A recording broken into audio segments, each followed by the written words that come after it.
আজকের আলোচ্য বিষয় হবে মূলত বর্তমানে মুসলিমদের অত্যাচারিত হওয়ার কারণ ও তার প্রতিকার।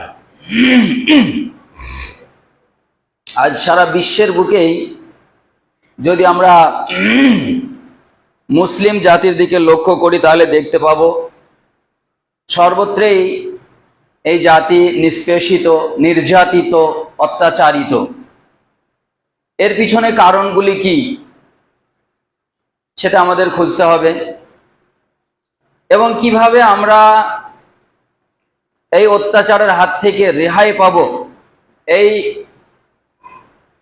নির্যাতনের হাত থেকে কিভাবে আমরা নিজেদেরকে সেভ করব, সে ব্যাপারে কোরআন এবং হাদিসে কোনো তথ্য আছে কিনা সেটা নিয়ে আজকের আলোচনা ইনশাআল্লাহ।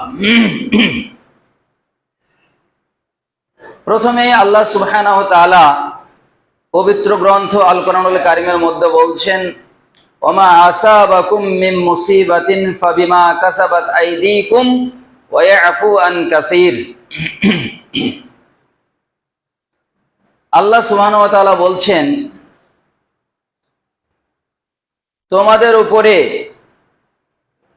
যে ধরনের বিপদ আপদ মুসিবত আসছে, তোমরা যে নির্যাতনের শিকার হচ্ছ, নিষ্পেষিত হচ্ছ, এর পিছনে মূল কারণ হচ্ছে তোমাদের কর্মের ত্রুটি।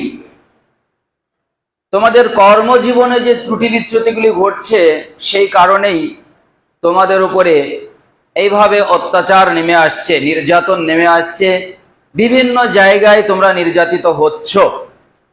আজকে যদি আমরা বিশ্বের বিভিন্ন কোণে লক্ষ্য করি তাহলে দেখব সর্বত্রই শুধুমাত্র মুসলিম নির্যাতিত, মুসলিম নিষ্পেষিত হচ্ছে। আপনি যদি কাশ্মীরে দেখেন সেখানেও মুসলিমদের প্রতি অত্যাচার, আসামে দেখেন সেখানেও মুসলিমদের প্রতি অত্যাচার, ফিলিস্তিনে চলে যান সেখানেও মুসলিমদের প্রতি অত্যাচার। এইভাবে এই বাংলার মধ্যেও যদি আপনি দেখেন তো কোথাও না কোথাও কেউ না কেউ অত্যাচারের শিকার হচ্ছেই। বিহারে চলে যান অত্যাচারের শিকার হচ্ছে, উড়িষ্যায় চলে যান অত্যাচারের শিকার হচ্ছে। এই যে সারা বিশ্ব জুড়ে সর্বত্রই মুসলিমরা আজ নির্যাতনের শিকার হচ্ছে, এর পিছনে কারণ কি? এর পিছনে প্রথম কারণ যেটা আমরা কোরআন থেকে পেলাম সেটা হচ্ছে আমাদের কর্মজীবনের ত্রুটি। আমরা জীবনে যে কর্মগুলি করছি এই কর্মের মধ্যে আমাদের কিছু ত্রুটি আছে, সেই ত্রুটিগুলিকে আমাদের খুঁজে বের করতে হবে যে সেই ত্রুটিগুলি কি, এবং সেগুলিকে ত্যাগ করতে হবে, ছাড়তে হবে, সেখান থেকে ফিরে আসতে হবে। তাহলে আশা করি আমরা হয়তো এই নির্যাতনের কবল থেকে রক্ষা পাব। আল্লাহর রাসূল সাল্লাল্লাহু আলাইহি ওয়াসাল্লাম বলেছেন, ইউশাকুল উমামু আন তাদা আলাইকুম কামা তাদা আল আকালাতু ইলা কাসাআতিহা।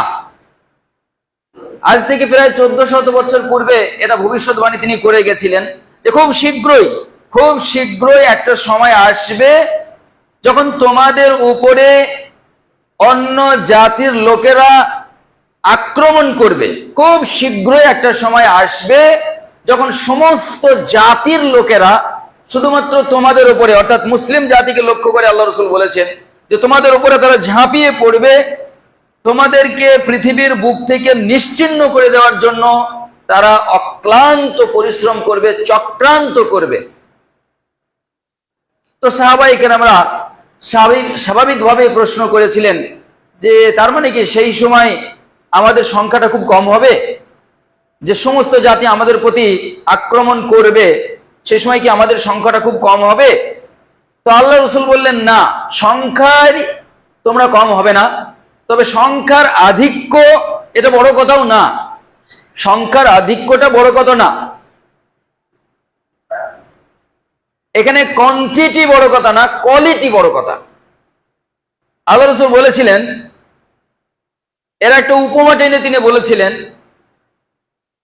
যেমন দস্তরখানের মধ্যে বিভিন্ন সুস্বাদু খাবার আয়োজন করা হয়েছে, এখন খাবার পরিবেশন করা হয়েছে, খেতে হবে, তার জন্য যেমন আমাদের যে সমস্ত অতিথিগণ এসেছেন তেনাদেরকে খাবারের জন্য যেমন আমরা ডাক দিই যে এসো, আসেন, খেয়ে নেন, ঠিক একইভাবে বিজাতীয় বিধর্মীরা এই মুসলিম জাতিকে পৃথিবীর বুক থেকে মুছে দেওয়ার জন্য সকলে একত্রিত হবে, সকলকে একসঙ্গে ডাক দেবে, আহ্বান করবে যে এসো আমরা ওদের প্রতি ঝাঁপিয়ে পড়ি।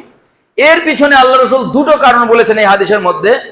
একটা বলেছেন হুব্বুদ দুনিয়া, আর 2 নম্বরটা বলেছেন কারাহিয়াতুল মাউত। এর একটা কারণ হচ্ছে মুসলিম জাতি দুনিয়াদার হয়ে পড়বে, দুনিয়ার প্রতি আসক্ত হয়ে পড়বে।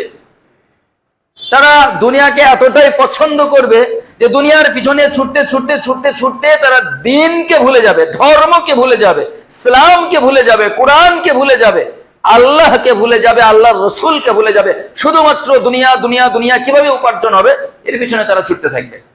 আর যখন এই সময় আসবে তখন সারা বিশ্বের নন মুসলিম মুসলিমদের প্রতি ঝাঁপিয়ে পড়বে। এটা একটা কারণ আল্লাহ রসুল বলেছেন। আজকে যদি আমরা পর্যবেক্ষণ করি সারা বিশ্বের বুকে, তাহলে দেখবো মুসলিমরা সংখ্যায় কম নেই, তাদের যথেষ্ট সংখ্যায় তারা আছে, কিন্তু তাদের মধ্যে কোয়ালিটি নেই, তাদের মধ্যে ঈমানের জোশ নেই।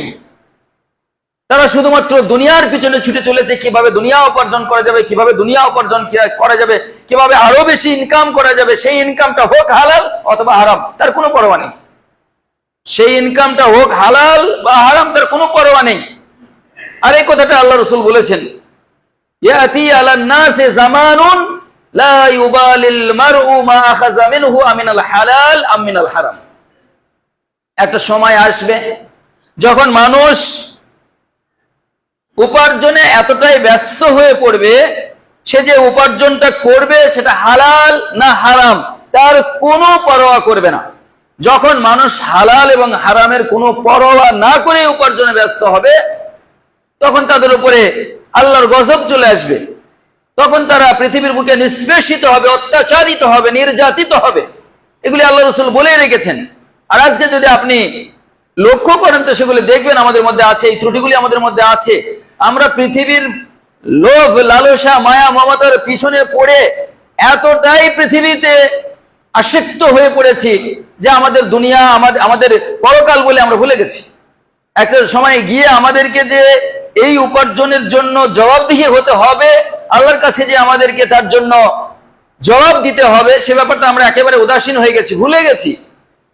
আর 2 নম্বর কারণ যেটা আল্লাহ রাসূল বলেছিলেন সেটা হচ্ছে কারাহিয়াতুল মাউত। মানুষ, মুসলিম জাতি মৃত্যুকে ভয় পাবে, তারা মরতে চাইবে না। যেখানে তাদের প্রতিবাদ করতে হবে, যেখানে তাদের লড়াই করতে হবে, সেখানে তারা যাবে না, কারণ তারা ভীত সন্ত্রস্ত হয়ে পড়বে। আর সেটা আমরা বর্তমানে দেখতে পাচ্ছি। আর 3 নম্বর কারণ যেটা আমরা কোরআন থেকে পাই সেটা হচ্ছে আমাদের অনিয়ন্ত্রিত জীবনযাপন করা এবং অনৈক্য জীবনযাপন করা। আমাদের মধ্যে কোনো ঐক্যবদ্ধতা থাকবে না। যখন মুসলিমদের প্রতি ঐক্যবদ্ধতা থাকবে না, তখন খুব সহজেই তাদেরকে গ্রাস করে নেওয়া, তাদের প্রতি আক্রমণ করা, তাদের প্রতি নির্যাতন করা, তাদের প্রতি জুলুম করা, অন্যায় অত্যাচার করা সহজ হয়ে যাবে। ঠিক এই জন্যই আল্লাহ সুবহানাহু ওয়া তাআলা কোরআনের একাধিক জায়গায় বলেছেন ওয়াতাসিমু বিহাবলিল্লাহি জামিআন ওয়া লা তাফাররাকু, যেমন বলেছেন ঠিক একইভাবে বলেছেন ওয়ালা তানাযাউ ফাতাফশালু ওয়া তাযহাবা রিহুকুম ওয়াসবিরু ইন্নাল্লাহা মা'আস সাবিরিন। আল্লাহ বলছেন, তোমরা হে মুসলিম জাতি, তোমরা ঐক্যবদ্ধভাবে বসবাস করো, তোমরা নিজেদের মধ্যে যেন কোনো রকমের ফাটল ধরতে দিও না। তোমরা ঐক্যবদ্ধভাবে আল্লাহর রশিকে মজবুত ভাবে ধারণ করো। ওয়ালা তানাযাউ, তোমরা নিজেদের মধ্যে, আপোষের মধ্যে, মুসলিম জাতির মধ্যে বিভিন্ন দল, বিভিন্ন গোত্রে বিভক্ত হয়ে যেও না, ঝগড়ায় লিপ্ত হয়েও না। ফাতাফশালু ওয়া তাযহাবা রিহুকুম, যদি এটা করো, বিভিন্ন দলে বিভক্ত হয়ে গেলে, হানাফি, হাম্বলি, শাফি, মালিকি, এইভাবে একটার পর একটা দল, শত শত দলে যখন তোমরা বিভক্ত হয়ে যাবে, ফাতাফশালু, তোমাদের শক্তি বিলুপ্ত হবে, ওয়া তাযহাবা রিহুকুম, তোমরা সাহস হারিয়ে ফেলবে, তোমাদের ক্ষমতা বিচ্যুত হয়ে যাবে। আর তখনই বিজাতীয়রা তোমাদের প্রতি আক্রমণ করতে সাহস পাবে, আর তোমাদেরকে পৃথিবীর বুক থেকে নিশ্চিহ্ন করার তারা প্রচেষ্টা চালিয়ে যাবে। একটা চক্রান্ত তারা করবে, যে কথাটা আল্লাহ সুবহানাহু ওয়া তাআলা বলছেন ওয়া মাকারু মাকারুল্লাহ ওয়াল্লাহু খায়রুল মাকিরিন। তারা চক্রান্ত করছে, বিশ্বের বিভিন্ন জাতি এই মুসলিম জাতিকে পৃথিবীর বুক থেকে মিটিয়ে দেওয়ার জন্য তারা চক্রান্ত করছে। আর আল্লাহ সুবহানাহু ওয়া তাআলা কৌশল অবলম্বন করছেন। বিজাতীয়রা যেমন চক্রান্ত করছেন, আল্লাহ সুবহানাহু ওয়া তাআলা কৌশল অবলম্বন করছেন। আর আল্লাহ সুবহানাহু ওয়া তাআলার কৌশল সবার ঊর্ধ্বে। যত রকমের চক্রান্ত যত যেই করুক, সমস্ত চক্রান্তকে ধূলিসাৎ করে দিতে পারে আল্লাহ সুবহানাহু ওয়া তাআলার কৌশল। কিন্তু কথা হচ্ছে, আল্লাহ সুবহানাহু ওয়া তাআলার কৌশল বিজিত হবে, সমস্ত চক্রান্তের উপরে উঠবে, ঊর্ধ্বে উঠবে। কিন্তু আল্লাহ সুবহানাহু ওয়া তাআলা কোরআনের মধ্যে বলছেন যে আল্লাহ কৌশল করছেন সমস্ত চক্রান্তকারীদের চক্রান্তের বিপক্ষে। তাহলে আজকে আমরা এত নিঃশেষিত কেন? কেন আল্লাহর কৌশল এদের চক্রান্তগুলিকে ধূলিসাৎ করে না দিয়ে দিচ্ছে না কেন? এটা আমাদের প্রশ্ন। এর কারণটা হচ্ছে, যেটা প্রথমে আয়াতে আমি পড়েছি, আল্লাহ বলেছেন যে তোমাদের কর্মজীবনে ত্রুটি আছে, তোমরা শুধরে নাও, তাহলে সমস্ত চক্রান্তকে আমি ধূলিসাৎ করে দেবো। আমরা সেই শুধরে নিতে পারিনি, আমাদের কর্মজীবনের ত্রুটিগুলিকে আমরা শুধরে নিতে পারিনি, যার কারণে আল্লাহ সুবহানাহু ওয়া তাআলার কৌশল আমাদের জন্য আসছে না, সাহায্য হিসাবে আমাদের জন্য এখনো আসছে না। এছাড়াও যদি আমরা আমাদের কর্মজীবনে লক্ষ্য করি, তাহলে দেখব যে বর্তমানে মুসলিম জাতির অত্যাচারিত হওয়ার সবচেয়ে একটা বড় কারণ হলো তাদের অনিয়ন্ত্রিত জীবনযাপন করা, অনৈক্য, সেই সাথে অনিয়ন্ত্রিত জীবনযাপন করা এবং লাগামহীন জীবনযাপন করা। আর এই জিনিসটা দেখার জন্যে আমি খুব বেশি দূর যেতে বলবো না। আমাদের মুসলিমদের মধ্যে বর্তমানে বিভিন্ন আচার অনুষ্ঠানের নামে আমাদের ছেলেমেয়েরা যেভাবে অবাধ মিলামেশা করছে, বিভিন্ন park, railway station, bus stand, খেলার মাঠ, এভাবে বিভিন্ন জায়গায় তারা যেভাবে অবাধ মেলামেশা করছে, এটাকে যদি আমরা নিয়ন্ত্রণ করতে না পারি, তাহলে গজব ইলাহির কঠোর ধাক্কায় আমাদের অস্তিত্ব চূর্ণ বিচূর্ণ হয়ে যাওয়াটা স্বাভাবিক একটা ব্যাপার।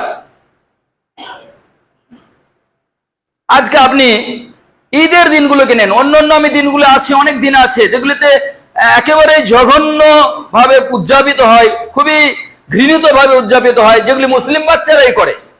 কিন্তু আমি বলছি, আমাদের যেগুলো ঈদ উল আজহা, ঈদ উল ফিতর, এই দিনগুলিকে আপনি লক্ষ্য করুন।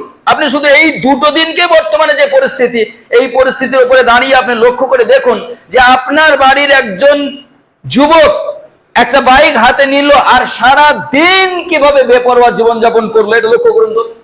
একইভাবে শুধু যুবক না, যুবতীদেরকে, আপনি যুবতীদেরকেও লক্ষ্য করুন যে ঈদের দিনে ঈদের খুশি উদযাপন করার নামে তারা রাত দুপুর বেলায় বাড়ি থেকে বেরিয়ে পড়লো, সারাটা দিন তারা মাঠে মাঠে, পার্কে পার্কে, বিভিন্ন রাস্তাঘাটে তারা যে বেপরোয়া জীবনযাপন করে চলে আসছে। তো আমরা যারা গার্জেন আছে তাদের কোনো খোঁজই নেই যে আমার একটা মেয়ে ঈদের খুশি উদযাপন করার নামে বাড়ি থেকে সেই দুপুরে বেরিয়েছে আর সন্ধে হয়ে যাচ্ছে, রাত হয়ে যাচ্ছে, সে বাড়ি ফিরছে, কোথায় আছে, কি করছে, কিভাবে তার দিনটা উদযাপন হচ্ছে, কেউ খেয়াল করি না। একেবারে বেপরোয়া সমাজ, একবারে বেপরোয়া হয়ে গেছে। আর এই কথাটাই আল্লাহ সুবহানাহু ওয়া তাআলা কোরআনের মধ্যে বলেছেন, এই কথাটাই আল্লাহ রাসূল কোরআনের মধ্যে বলেছেন, ওমা আসাবাকুম মিন মুসিবাতিন ফাবিমা কাসাবাত আইদিকুম ওয়া ইয়াফু আন কাসির। তোমরা বিপদগ্রস্ত হও শুধু তোমাদের কর্মের ত্রুটির কারণে, তোমাদের নিজস্ব গুনাহের কারণে, ভুলের কারণে। আল্লাহ রাসূল বলছেন, ইযা যাহারা যিনা ওয়ার রিবা ফি ক্বরিয়াতিন ফাকাদ আহাল্লু বিআনফুসিহিম আযাবাল্লাহ। যখন কোন জনপদ, কোন গোষ্ঠীর মধ্যে, কোন জাতির মধ্যে জিনা ব্যভিচারটা প্রকাশ্যে চলে আসবে, সুদী কারবারটা প্রকাশ্যে চলে আসবে, সুদী কারবার করা এটা যে একটা অপরাধ, এটা যে একটা অন্যায়, এটা যে একটা পাপ, মানুষ সেটাকে পাপ মনেই করবে না।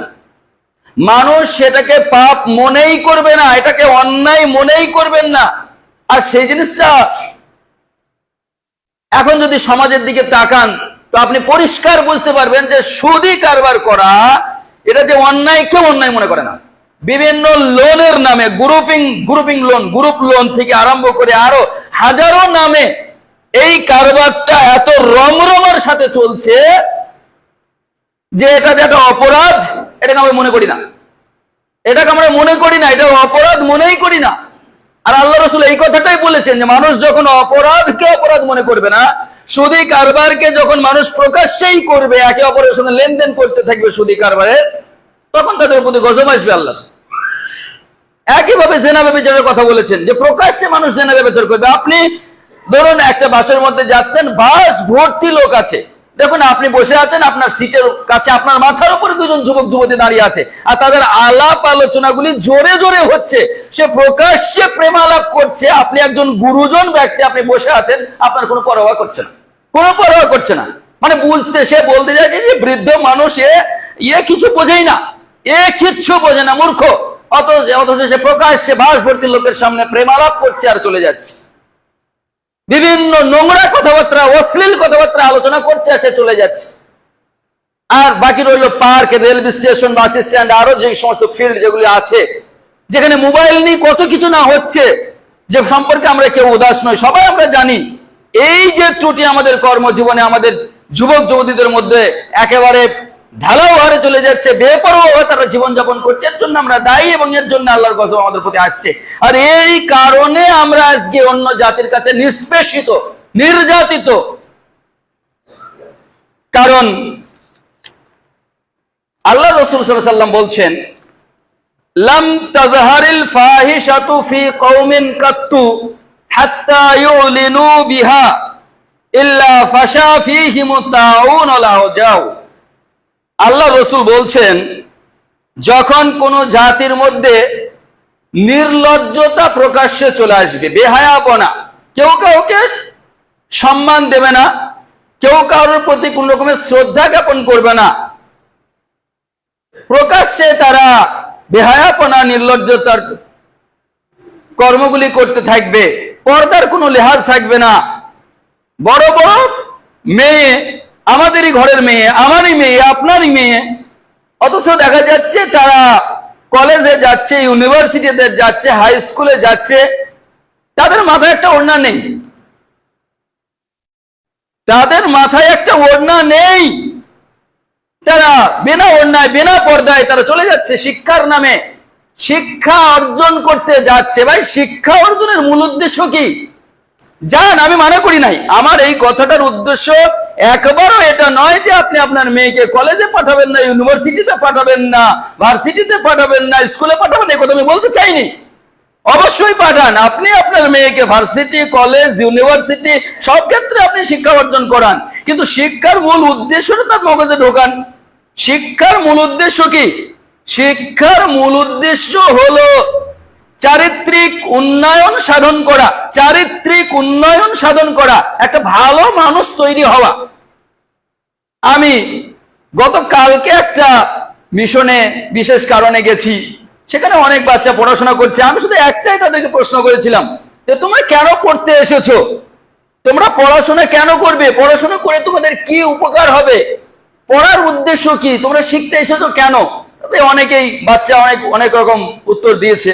কেউ বলেছে আমি ডক্টর হতে চাই, কেউ বলেছে ইঞ্জিনিয়ার হতে চাই, কেউ বলেছে আমি শিক্ষক হতে চাই, এভাবে বিভিন্ন উত্তর এসেছে। কিন্তু কারো কাছ থেকে এই উত্তরটা আসেনি যে শিক্ষা অর্জন করে আমার চারিত্রিক উন্নয়ন সাধন করতে চাই, এ কথাটা কারো কাছ থেকে আসেনি।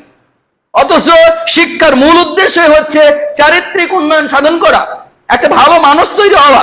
ভাই, একজন ডাক্তার হয়ে যান, ইঞ্জিনিয়ার হয়ে যান, আরো বহুত কিছু হয়ে যান, যদি আপনার চারিত্রিক উন্নয়ন সাধন না হয়, যদি শিক্ষা অর্জন করে আপনি একজন ভালো মানুষ তৈরি হতে না পারেন, তাহলে সমাজ আপনার থেকে কিছুই পাবে না। যে বাবা মা আপনার মাথার ঘাম পায়ে ফেলে দিন রাত পরিশ্রম করে আপনাকে পড়িয়েছে, ওই বাবা মাকেও একদিন দেখা যাবে বৃদ্ধাশ্রমে যেতে হবে, অথবা চাকরের পরিচয় নিয়ে জীবনযাপন করতে হবে, যদি সেই শিক্ষিত যে ব্যক্তিকে শিক্ষা অর্জন করানোর জন্য পিতামাতা এত পরিশ্রম করলো, সে যদি ভালো মানুষ না হতে পারে, তার চারিত্রিক উন্নয়ন যদি সাধন না হয়, তাহলে বাবা মাকে এভাবেই তিলে তিলে শেষ হয়ে যেতে হবে, সমাজকেও তার কাছ থেকে কিছু পাওয়ার আশা করা যাবে না। এই জন্যে শিক্ষার মূল উদ্দেশ্যটা আমাদের ছেলে মেয়েদের মগজে ঢুকাতে হবে। যে শিক্ষার নামে তুমি বেপরদা হয়ে যাবে না, বরং শিক্ষার উদ্দেশ্য তোমার চরিত্র উন্নয়ন সাধন করা। অতএব তুমি সেটাকে করো, তুমি পর্দা সহকারে, হেজাব সহকারে, বোরকা সহকারে যাও, তুমি ইউনিভার্সিটিতে যাও, কলেজ ইউনিভার্সিটি সর্বত্র তুমি যাও, কিন্তু তোমাকে নিজেকে নিয়ন্ত্রণ করে চলতে হবে। যে কথাটা আল্লাহ সুবহানাহু ওয়া তাআলা বলছেন, কুল্লিল মুমিনাতি ইয়াগযুযনা মিন আবসারিহিন্না ওয়া ইয়াহফাযনা ফুরুজাহুন্না ওয়া লা ইউবদিনা যিনাতাহুন্না ইল্লা মা যাহারা মিনহু ওয়া লিয়াদরিবনা বিখুমুরিহিন্না আলা জুয়ুবিহিন্না।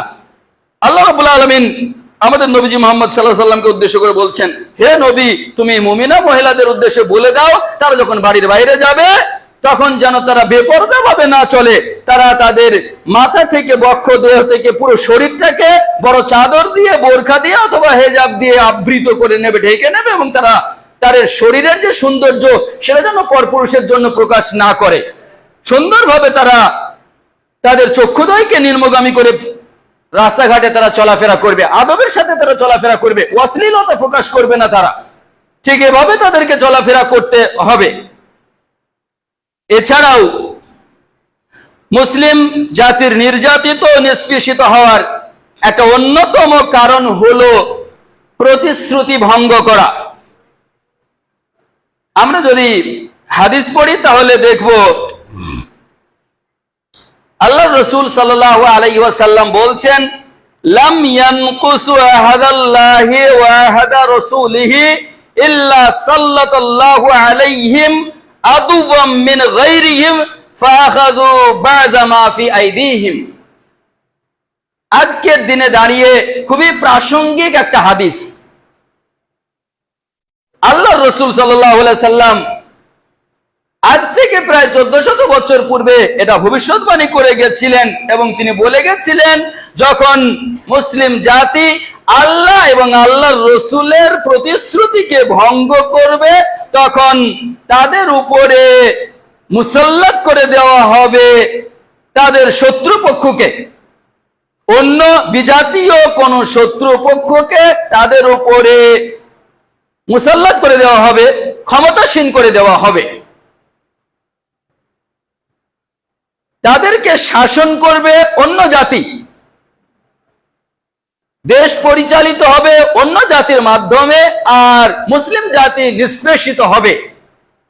ফাআখাযু বা'যা মা ফি আইদিহিম, এমনকি মুসলিম জাতির অধিকারটাকেও তারা ছিনিয়ে নেবে, মুসলিম জাতির যে সম্পদ তাদের কাছে থাকবে সেটা তারা ছিনিয়ে নেবে। ফাআখাযু, তারা নিয়ে নেবে, বা'যা মা ফি আইদিহিম, কিছু কিছু অংশ, কিছু কিছু সম্পদ, কিছু কিছু অধিকার তাদের যেগুলো তাদের কাছে থাকবে তাদের কাছ থেকে ছিনিয়ে নেবে। আর আজকের দিনে দাঁড়িয়ে আমরা সেটা দেখতে পাচ্ছি। আজ ওয়াকফ সম্পত্তি যা শত শত নয়, লাখ লাখ একর সম্পত্তি যেটা মুসলিমদের সম্পদ, সেই সম্পদটাকে আজ যারা দেশ পরিচালনা করছে, যারা ক্ষমতায় আছে, তারা ছিনিয়ে নেওয়ার একটা চক্রান্ত চালিয়ে যাচ্ছে, এবং সেগুলি আমাদের হাত থেকে বেরিয়ে যাচ্ছে বলেই আমরা মনে করছি। আর এর পিছনে মূল কারণ হলো আল্লাহ এবং আল্লাহ রসুলের প্রতিশ্রুতি ভঙ্গ করা, যেটা আল্লাহ রসুল বলছেন। আল্লাহ রসুল বললেন, মুসলিম জাতি যখন আল্লাহ এবং আল্লাহ রসুলের প্রতিশ্রুতিকে ভঙ্গ করবে তখন তাদের উপরে চাপিয়ে দেওয়া হবে তাদের ছাড়া অন্যদেরকে শাসনভার দেওয়া হবে, তারা শাসন করবে দেশকে, আর তাদের প্রতি মুসলিমদের প্রতি নির্যাতন হবে, এবং মুসলিমদের সম্পদকে তাদের কাছ থেকে ছিনিয়ে নেওয়া হবে। মুসলিমদের অনেক অধিকার তারা কেড়ে নেবে। ঠিক একইভাবে আমরা যদি দেখি, আল্লাহ রসুল বলছেন, লাম ইয়ানকুসুল মিকিয়াল ওয়াল মিজানা ইল্লা উখিযু বিস-সিনিন ওয়া শিদ্দাতুল মাউনাহ ওয়া জাওরিস সুলতান আলাইহিম। আসলে আমরা যারা ব্যবসায়ী বা ব্যবসার সঙ্গে জড়িত তাদের ব্যাপারে একটা খুবই গুরুত্বপূর্ণ হাদিস এসেছে। আল্লাহ রসুল সাল্লাল্লাহু আলাইহি সাল্লাম বলছেন, আত-তাজিরুল আমিনুস সুদুকুল মুসলিমু মা শুহাদাই ইয়াউমাল কিয়ামা। একজন সত্যবাদী, বিশ্বস্ত এবং আমানতদার মুসলিম ব্যবসায়ী কাল কিয়ামতের মাঠে শহীদদের সঙ্গী হয়ে উঠবে। শহীদ মানে যারা আল্লাহর রাস্তায় নিজের জান এবং মাল কুরবান করে দিয়েছে, এইরকম ব্যক্তির সঙ্গে উঠবে একজন ব্যবসায়ী। তার মধ্যে তিনটে গুণ থাকতে হবে। একজন ব্যবসায়ীর মধ্যে তিনটে গুণ যদি থাকে তাহলে সে একজন শহীদ ব্যক্তির সঙ্গে কাল কিয়ামতের মাঠে উঠবে। আর তার প্রথমটা হলো আল আমিন, আমানতদার হতে হবে। আর সুদুক, সত্যবাদী হতে হবে। আর 3 নম্বরটা হলো তাকে মুসলিম হতে হবে। আর এটা হওয়ার জন্য সর্বপ্রথম যেটা দরকার সেটা হচ্ছে সালাত। আপনি কালেমা পাঠ করেছেন, মুসলিম হয়ে গেছেন তথাকথিত ভাবে মুসলিম, বা কলেমাও পাঠ করেননি, মুসলিম ঘরে জন্মগ্রহণ সূত্রে আপনি নিজেকে মুসলিম বলে দাবি করছেন, অথচ আপনি সালাত আদায় করেন না। এই সালাত আদায় না করার কারণে আপনি ইসলাম থেকে বেরিয়ে গেছেন সেটা আপনি জানেন না। সালাত আদায় না করার কারণে আপনি মুসলিমই নন। তাহলে আপনি একজন শহীদের সঙ্গে কি করে উঠতে পারেন? কখনোই উঠতে পারেন না।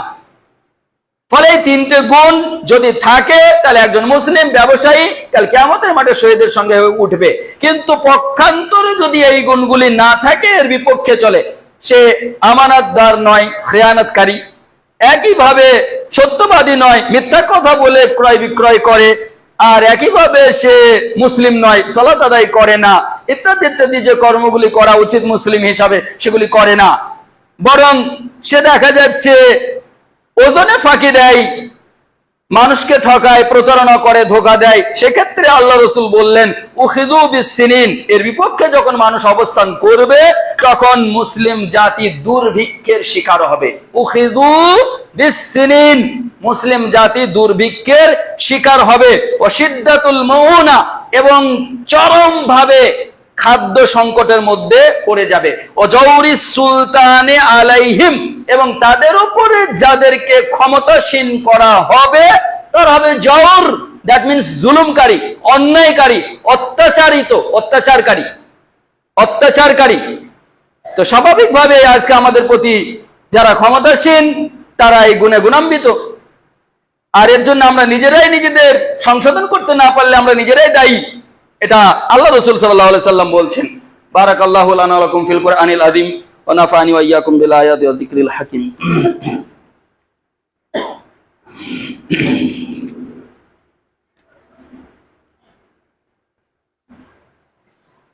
আলহামদুলিল্লাহি ওয়াহদা ওয়াসসালাতু ওয়াসসালামু আলা রাসূলিল্লাহ ওয়া আলা আলিহি ওয়া আসহাবিহি আজমাইন, আম্মা বা'দ। আউযু বিল্লাহি মিনাশ শাইতানির রাজীম। বিসমিল্লাহির রাহমানির রাহিম। কুলু মিন তাইয়্যিবাতি মা রাযাকনাকুম ওয়া লা তাতগাউ ফীহি ফায়াহিল্লু আলাইকুম গাযাবি ওয়া মান ইয়াহলিল আলাইহি গাযাবি ফাকাদ হাওয়া। وقال النبي الكريم صلى الله عليه وسلم طلب كسب الحلال فريضة بعد الفريضة। সমবেত মুসল্লিবর্গ, খুতবার সময় একেবারেই শেষের দিকে আমি পবিত্র গ্রন্থ আল কোরআনুল কারীমের মধ্যে হইতে দ্বিতীয় খুতবায় একটি কোরআনের আয়াত তিলাওয়াত করেছি এবং ছোট্ট একটা হাদিস পাঠ করেছি। ব্যাস, এটার অনুবাদ করে আমি নেমে যাব ইনশাআল্লাহ। এই আয়াতের মধ্যেও আল্লাহ সুবহানাহু ওয়া তাআলা আমাদের প্রতি আল্লাহর ক্রোধান্বিত হওয়া, রাগান্বিত হওয়ার কারণ উল্লেখ করেছেন। আল্লাহ কখন আমাদের প্রতি রাগান্বিত হন, যার কারণে আমরা পৃথিবীর বুকে নির্যাতিত হই, নিষ্পেষিত হই, সেটা এখানে বর্ণনা করা হয়েছে। আল্লাহ সুবহানাহু ওয়া তাআলা বলছেন, কুলু মিন তাইয়্যিবাতি মা রাযাকনাকুম ওয়া লা তাতগাউ ফীহি। হে ঈমানদার বান্দাগণ, কুলু মিন তাইয়্যিবাতি মা রাযাকনাকুম, আমি তোমাদেরকে রুজি স্বরূপ যেগুলিকে দান করেছি তার মধ্যে হইতে বাছাই করে পবিত্র রুজিগুলিকে ভক্ষণ করো। ওয়া লা তাতগাউ ফীহি, আর তাতে তোমরা সীমা লঙ্ঘন করো না। মানে হালালকে অতিক্রম করে হারামে প্রবেশ করো না। সোজা কথায়, হালালকে অতিক্রম করে হারামের মধ্যে প্রবেশ করো না। কেন? ফায়াহিল্লা আলাইকুম গাযাবি, যদি এটা তোমরা করো তাহলে তোমাদের প্রতি আমার গজব নেমে আসবে। ফায়াহিল্লা আলাইকুম গাযাবি, এটা যদি তোমরা করো, সীমালঙ্ঘন যদি করো, তাহলে তোমাদের প্রতি আমার গজব নেমে আসবে। ওয়ামাই ইয়াহলিল আলাইহি গযাবি ফাকাদ হাওয়া, আর যাদের প্রতি আমার গজব নেমে আসবে তারা অবধারিত রূপে ধ্বংস হয়ে যাবে।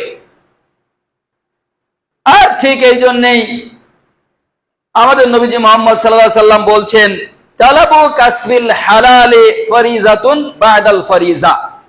আল্লাহ রাব্বুল আলামিনের ফরজকৃত ইবাদতগুলির পরে পরেই একটা ফরজ হচ্ছে হালাল পথে উপার্জন করা।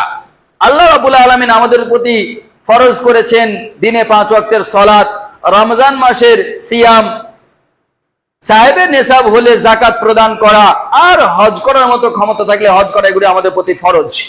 ঠিক এগুলি যেমন ফরজ, এর পরে পরে একটা ফরজ হচ্ছে হালাল পথে, বৈধ পথে উপার্জন করা।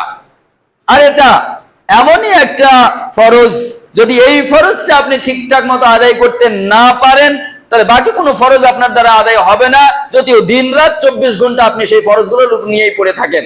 আপনি 24 ঘন্টা সালাত আদায় করছেন, সিয়াম পালন করছেন, হজে গেছেন, যাকাত দিচ্ছেন, কিন্তু উপার্জন আপনার হালাল নয়, মানে কোনো ইবাদতই আপনার কবুল হবে না, সমস্ত ইবাদত নষ্ট হয়ে যাবে, বিনষ্ট হয়ে যাবে।